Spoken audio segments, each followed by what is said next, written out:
কোন দিনই অবশ্যই সিপিএম এর ঘাতক বাহিনী দ্বারা নিঃসংসভাবে জিতেন শাহ এবং পরিমল শাহ দুজনই রাস্তার উপরে প্রকাশ্যে দিবালোচন করছে। এরপর আমরা অনেকদিন আইনি লড়াইয়ের পরে 30-32 বছর পরে আমরা আংশিক পাইছি, মানে জাস্টিস পাইছি। 13 জনের সাজা হয়েছে, বাইরে আইনের আওতা ঢোয়াইতে পারছি না, সাক্ষী চক্রের অভাবে। এরপর আমরা তাইনের সিলভার ক্লাবে প্লাস বাড়িতে মিলা তাইনের প্রত্যেক বছরই 7 তারিখ আর 30 নম্বর মৃত্যুদিন আমরা করে একটা অনুষ্ঠান করি।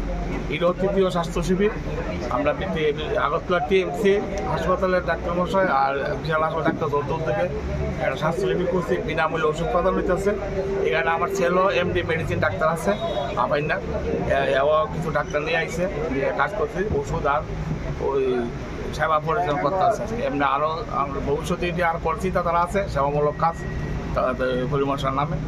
এটা আমরা চেষ্টা করবো আরও থেকে এটা সেবামূলক কাজ আরও বৃহত্তরভাবে আগাই নেওয়া যায়। আরও কিছু অনুষ্ঠান করবো আমরা, এই চিন্তা আছে মনের ভিতরে। আপনার নাম? আমার নাম মিল শাহ, তাই ছোটো ভাই।